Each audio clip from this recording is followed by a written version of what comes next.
We welcome to the program now Aaron Rice, the director of the Mississippi Justice Institute.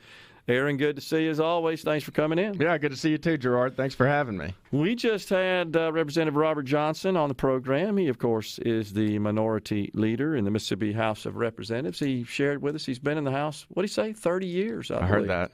that. And I first met, I'll just full disclosure, Mr. Johnson back in 2013. Now, back in 2013, I was heads down running my business and didn't have a lot of interest in politics. I kind of got interested in 2008 when Barack Obama talked about his plans for health care reform, and then I started investigating how that would affect my business, and that kind of inspired me, I guess, to take a more active interest, but more at the federal level than the state level. Well, I was asked to go in by the Center for Public Policy back then in 2013. Wow. That's 10 years ago, to Mississippi Public Broadcasting. And there was a show that used to air called At Issue, was the name of the program. And this was about Medicaid expansion. Yeah. And this was, by the way, which wasn't even available until 2014 under the law. And it was a split-screen debate with last name was Eichelberger. He's known as Cottonmouth. Okay. Kind of on a popular, I remember him. Didn't he have a blog, I think? He did. Yeah. That's it. Yeah.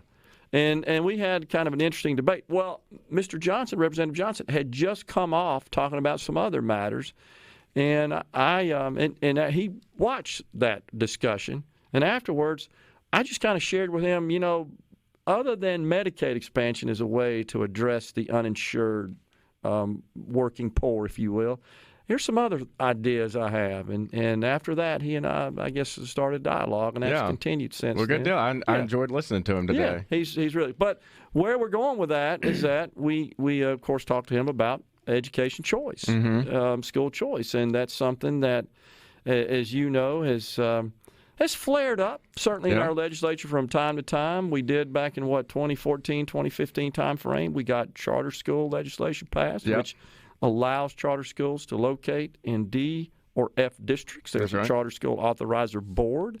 The legislation created. Of course, applicants submit their proposal to create a charter school, have to be approved. So we kind of have that. We have, just setting the stage, we also have a special needs scholarship, and we have a dyslexia scholarship.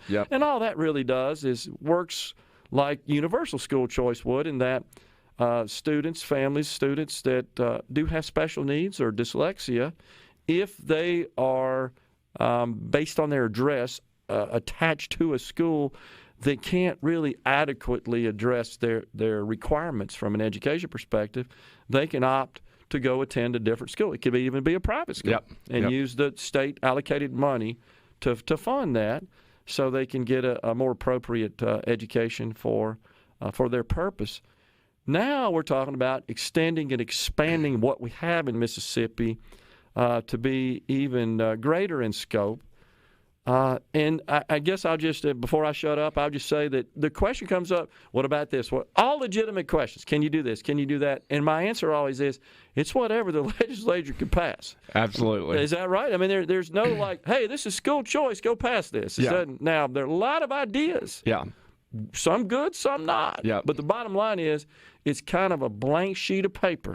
It's a canvas waiting for the art, if you will. It is, and I think the most you can say on that is, what is being most widely talked about and what's being most widely considered. But you're absolutely right. At the end of the day, what's going to come out of this is what the legislators can agree to, if anything, that the governor's willing to sign. Yeah. And I think that what's being discussed most widely, I heard you talk about Arkansas earlier today, and I do think that's the approach in Mississippi that's being discussed and talked about the most, and that's kind of your education savings account or education freedom account type approach, and I think that's what we'll be probably looking at. And I think that one of the things that you said, people will throw up kind of, can we do this or what about that? And one of the arguments that has been thrown out there a lot is constitutional issues. Does it would that be constitutional under the Mississippi Constitution? And my answer to that is that it absolutely would be. There's some litigation going on that is pointed to quite often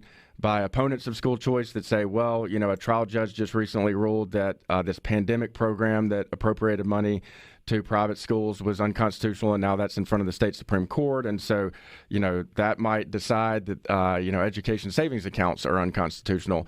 And, really that's not what is going on in that case. That case involves, first of all, federal money. So I think the Attorney General has some very good arguments right there that wouldn't violate Section 208. And we can talk about what Section 208 says in a minute. But first of all, you're talking about federal money. And second of all, you're talking about money that was directly given to those schools, for pandemic relief purposes. Yeah. And what you're talking about with an education savings account, which makes it fundamentally different, is that this money is directed to the students, or really to the parents of the students. It's a benefit to those students that they can choose to spend. And you mentioned it earlier on the program.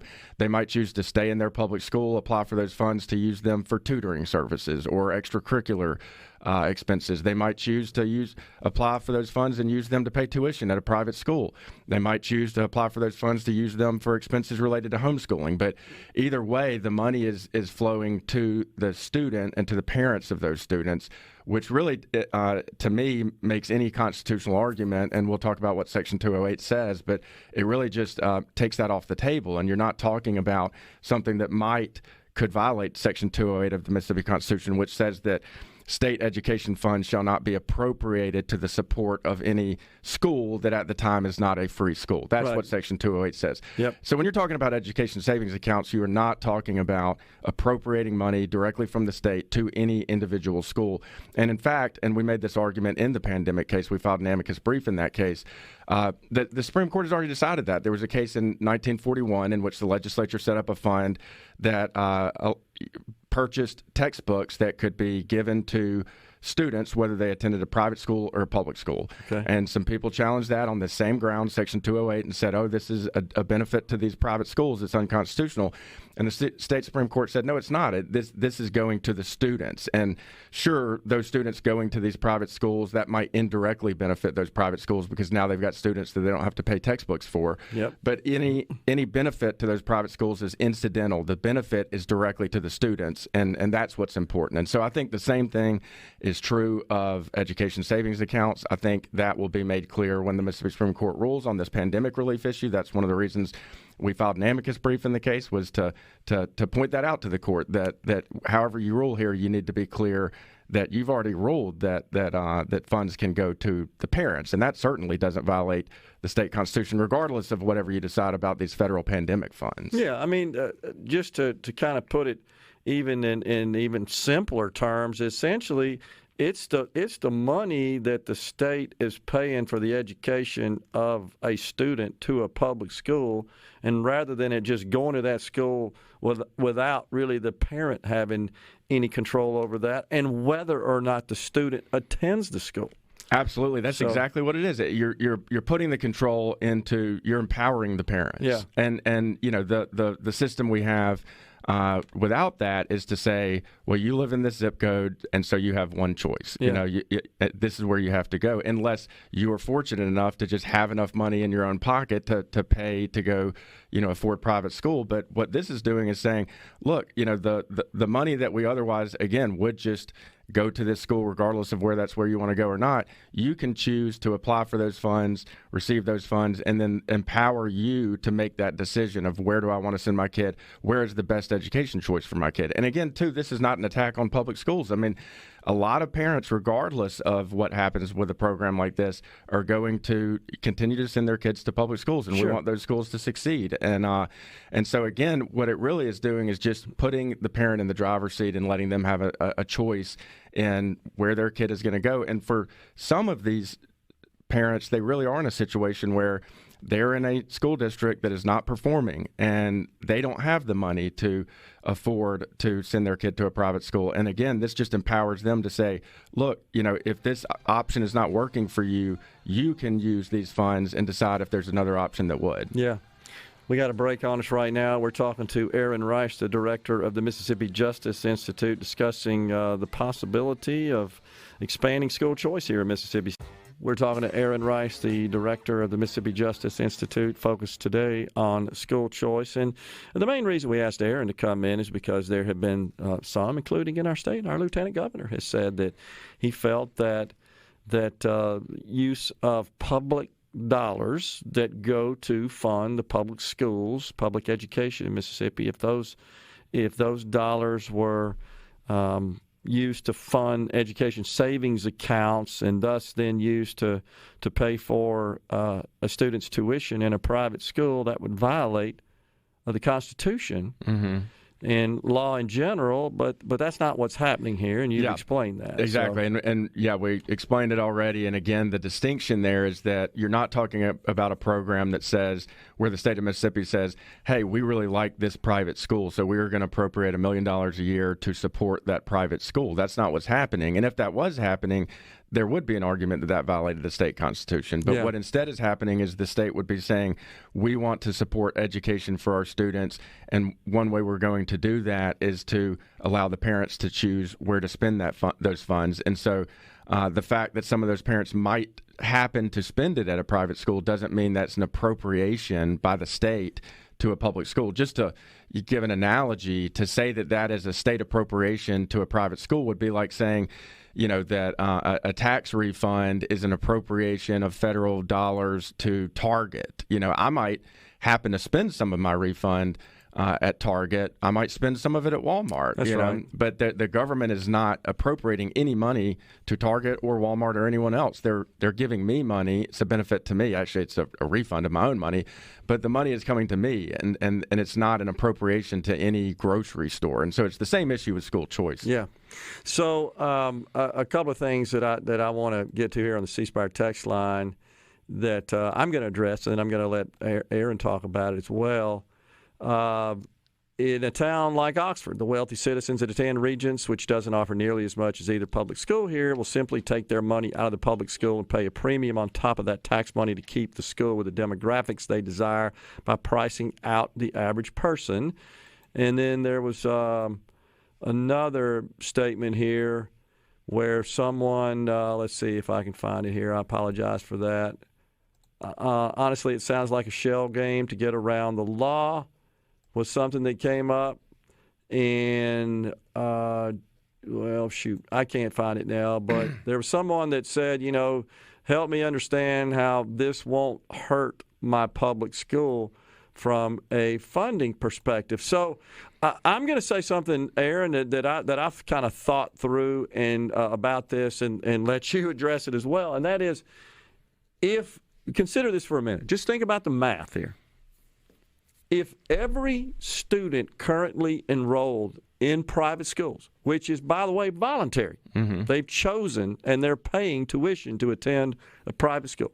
If every student decided, I'm going to go enroll in the public school to which I'm assigned, and I'm going to exit the private school, and thus the private schools shut down because they don't have any students, they don't have any revenue, it would break the state of Mississippi. Because the public schools would then have to invest an enormous amount of money to accommodate the influx of all the private school students. Well, in reality, what's happening is those who send their kids to private school still pay the taxes to fund their public schools. Absolutely. And if they exited the private, they're double paying, if you think about it. They're paying taxes, both local and state, to pay for the education of their children in the public school. And on top of that, they're paying tuition voluntarily to attend a private school. If they all bolted and they said, okay, public school, we're here, they couldn't accommodate them. The state would have to come up with billions. I really do believe that. Absolutely. And you can say that in reverse by saying, under school choice, for example, if a student who otherwise would have been in a public school and now all of a sudden can afford to use this education savings account and chooses to send their kid to a private school, the public school actually comes out ahead on that. No doubt. Because the reason that is the case is that the state education funds would follow the student, but those local ad valorem taxes would not. And so, in other words, the public school is losing a student that they have to educate while retaining the local taxes that student, his parents are paying. And right. so really they come out ahead on it. And to the question of, how help me understand how this wouldn't hurt my public school. I mean, first of all, we just answered part of that, which is if students did leave, it would actually financially help the public schools on a per pupil basis. But, more broadly, I think that, the issue here is that I mentioned earlier, most students are going to continue to go to public schools. And I think that for public schools that are performing well, this is going to be a total non-issue. I mean, you're not going to have this pent-up demand for a private school to move in to compete with that public school for students. If your public school is doing well and everybody loves that school and everybody wants to send their kids to that school, they got nothing to worry about. And so the issue is really in a district where it's failing and the parents do want other options. That's where there's going to be demand for an alternative, and that's where you might see some private schools pop up. And if that, the question of would that be good or bad for the public school? I mean, of course, we want things to be good for every school in our state, but ultimately the question needs to be focused on the students. What is best for the students? And if you're sending your child to a school that is not performing, a public school that's not performing, and that's the only option you have, the best thing that can happen for those students is for there to be another option in that district. That's right. And I want to point out as well that I think the fear that there would just be this just unbelievable upending of the current environment, that we just see lots of students moving about. That's not what's happened, by the way, in Arkansas. If you've done any post sort of legislation research on that, there are a reasonable number of students and families that have taken advantage of that. We should also point out, this comes up as well, that there are different grades of this school choice deal, like we were talking, different extents of it. So I think in Arizona, for example, that money that is allocated per student goes to that student whether they're currently in private school or they're transferring from a public to a private school. In Arkansas, that's not the way it works. In Arkansas, the ESAs are only allowed for students that are seeking to transfer from a public school to a private school, currently in a public school. Those already in private school, they don't get any help. They don't get the benefit. But in Arizona, they did do it that way. It is, in fact, having an effect on their finances, and opponents of choice or, of course, they're parading around pointing that out, that that's had a negative impact. Well, and another aspect of this, and again, like you mentioned, this just depends on what comes out of the legislature and is signed, but one of the things that you typically see and was done in Arkansas and I think is being considered here, just for people to understand, this education savings account could be used whether you're sending your child to public school or private school. So in other words, if you decide my public school is good, it works for my student, I want to keep my student in this public school, you can still apply for those funds and use them for all kind of things. So you can use them for tutoring services if your student needs that or you want to provide that. You can use it for certain extracurricular expenses that you have, related to your child's education. And so just for people to understand, everyone can benefit from this education savings account. Every student can, whether they go to public school, private school, homeschool, wherever they go. Every student can apply for and receive this benefit and use it, again, regardless of whether they go to public school or private school. And we should also point out that in Arkansas, when they set this up, it only allocates 90% of the state's cost to the ESA. And again, we need to clarify, the local portion of school funding is not part of this. This is just the state's portion. Absolutely. The local funding doesn't apply. Exactly. Again, which goes to the point that Gerard and I were discussing earlier, which is that, if any student does leave a public school, they are actually financially better off. I mean, they're losing a student, but still retaining the local ad valorem taxes. Money, right. Yeah. I still say if we emptied out all the private schools and they head for the doors of the public schools, they couldn't accommodate them. We'd have to start building schools. It'd be a financial disaster. Really. And hiring a bunch of teachers, building stadiums and all the like. Think about that. You'd be inserting the entire private school ecosystem in the public school. Exactly. And we've discussed this already.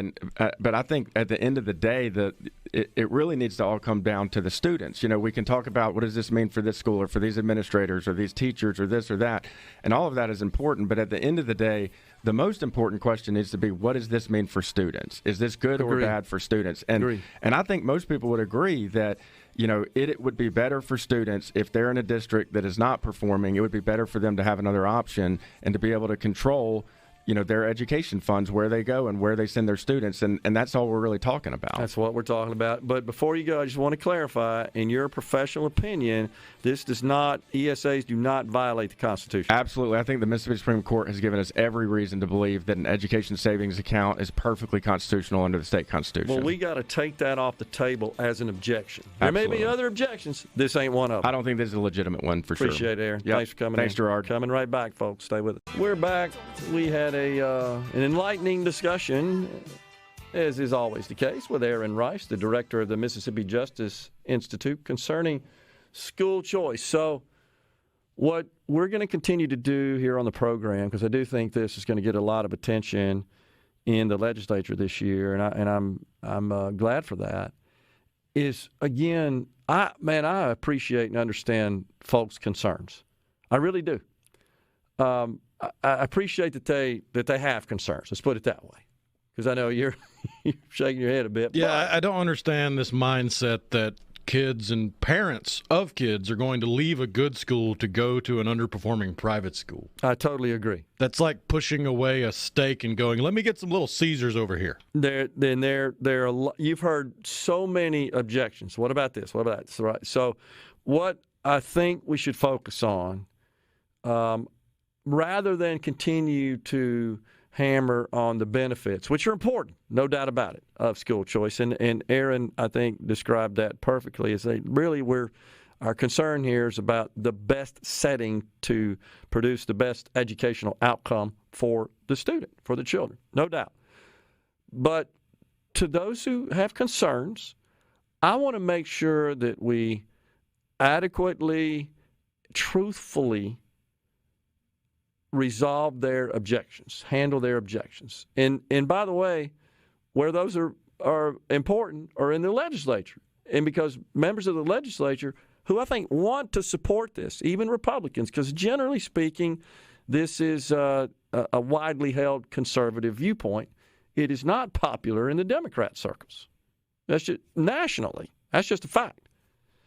Is that they can understand that many of these objections are just invalid, that really don't have any merit.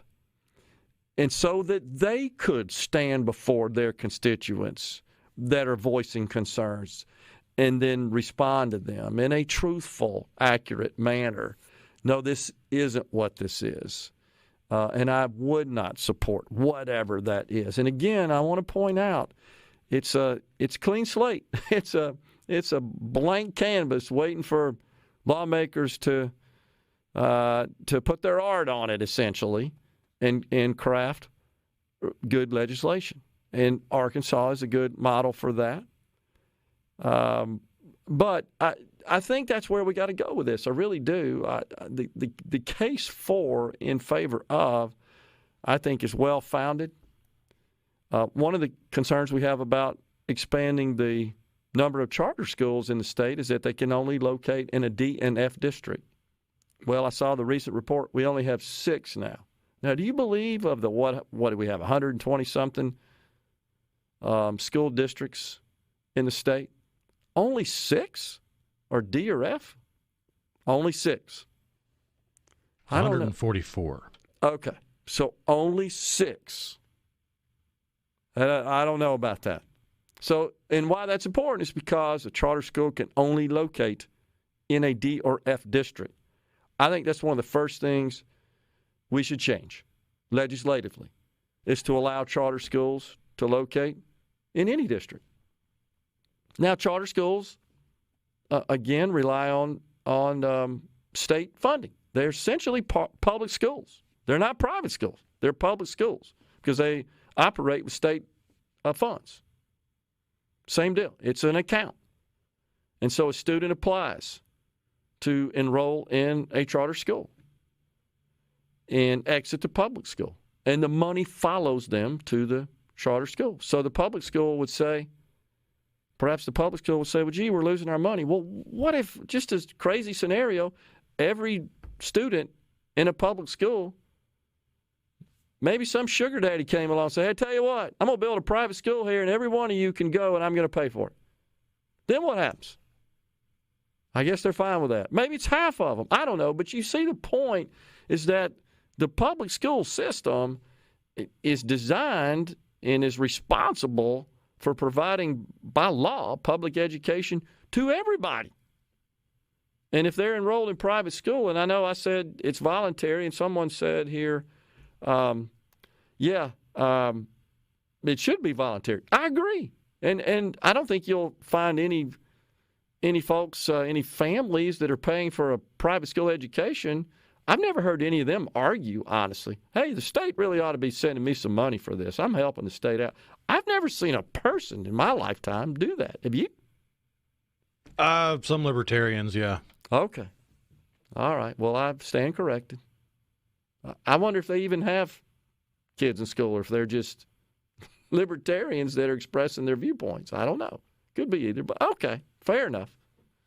But, of course, those people, for the most part, I think would prefer that the government be out of the education business, right? I think that's one of the things they stand on. So, okay, that makes sense. But, I mean, in general, if I went to the halls here of Jackson Prep or St. Andrews thinking about the private schools, Jackson Academy, I doubt I'd find too many parents to say, oh, yeah, now that you mention it, I think the state ought to be sending me some money to reimburse my tuition. I just haven't seen them, in the streets clamoring for that, as an example. And so I think the way to handle this in a way that assuages those concerns and fears and gets something going here is to do like Arkansas did. It's only available to students in public schools that wish to transfer. They apply for an account. And if it doesn't cover the full cost, then they have to cover it out of their pocket. And by the way, the private school is not compelled. I would not support the government compelling the private school. You must accept everybody that applies. I don't care what the reason is. If they apply, whatever their application, their admission standards are, those should apply, even to kids that seek to transfer from a public school using an education savings account. I'm not for that. I don't want the government dictating to the private schools their admission standards. Now, there's some who say, well, I have concerns that, in fact, if the public money is being transferred, being used to fund tuition, let's say in a private school, in a micro school, home school, charter school, whatever the setting may be, that they are not adhering to the standards that the public schools have to do, have to comply with. Okay, I get that, but does that really matter if the student and their parents or their caretakers are okay with that? I mean, it's not like they're I think lacking information there. They should go through the diligence of making that choice. But the most important thing is they are best suited, not the government, to determine whether or not that setting is optimal and helps that student achieve their fullest potential. That's what it's all about. Producing that education value and outcome that enables them to thrive in life after they're a student. That's the goal of education, period. It doesn't matter if it's public, private, charter, homeschool, micro school. Doesn't matter. That ought to be the goal. Now, somebody may argue with me on that and say, no, that's not the goal. I struggle to find another reason, honestly, especially when you consider how much we've talked about the higher ed environment with all these education effort, investment, time, money spent on pursuing these worthless degrees and taking all these worthless courses that don't really prepare them for a productive life post-education. So hopefully we can get something done that everybody can live with and make sense. Again, Arkansas, with only allocating 90% of the statewide per pupil average, I think makes sense. And it's phased in, by the way, available to all K-12 students by 2025.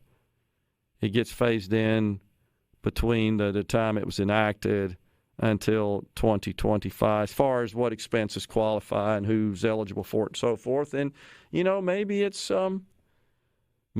a situation where it's means tested as well. Maybe that's a deal, especially if it's paying for public school students to transfer for private schools.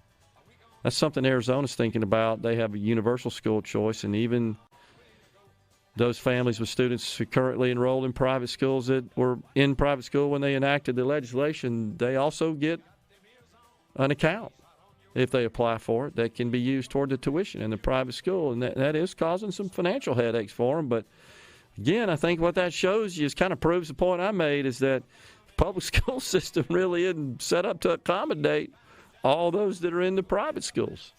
It would put a financial hardship if they abruptly, or even over a phased-in short period of time, they started transferring out to the public schools. They'd be overwhelmed. We got the final segment on middays coming back after this break. Stay with us. On the C Spire text line, Oxford would have millions not come into its budget and have basically the same amount of students. That's not possible, because the money would only flow out of the public school into an education savings account if the student exited the public school and applied for the account for a different setting for their education. So that's not true. It's not like, hey, we're taking all your state money. I just want to make clear that's not what education savings accounts are. It's not like that the state just places all that money, takes it away, rips it away from the public school districts that it currently allocates, rips it away, sticks it in an account, and everybody can just do whatever they want to with it. That's not how it works. Not at all. I've never seen such an implementation of the states that have enacted school choice programs. Haven't seen that. So I want to make sure that's not the case. Get the government out of education, says Matt Rose, and lower my taxes accordingly. Don't think that's going to happen, Matt. Where I live, our public school is a C ranking, and the charter school has an F ranking when MDE releases scores for this year. It wouldn't be in that district because they cannot locate except in D and F districts.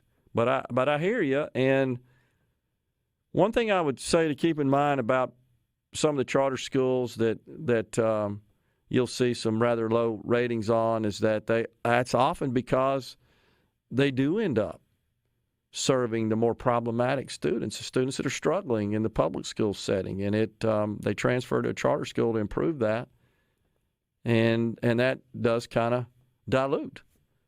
And the goal, of course, is to get them a better environment to help them improve that situation. 140 school districts, says KC. Many students do not do well in large public school settings. We have for years talked about creating a small school setting in our alternative education center. However, we are limited by funding. I believe KC serves on the Ocean Springs School Board. Still does. That's, I thought the top-rated district, if I'm not mistaken, in the state. Certainly one of them. Yeah, I hear you. I think that's just in line with the idea that one size fits all. That's the bottom line premise behind school choice. One size does not fit all. Definitely, and you just can't apply the exact same environment, standards, structure, all the above to every single student and get the same outcome, essentially. Different, just thrive in different circumstances. Not a whole lot unlike your professional career. Same deal. I mean, it's just some situations you just do better at. Some you don't. That's the way God made us. That makes sense. I guess I worry the next step that your guest and like-minded individuals would take would be to change that law in upcoming sessions to expand or cover future expenses. Well, that's based on who you vote for.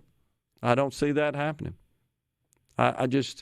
When you start drifting away from the use of public dollars intended to fund education for other purposes, that becomes a problem. That would get a constitutional challenge and probably would prevail, honestly.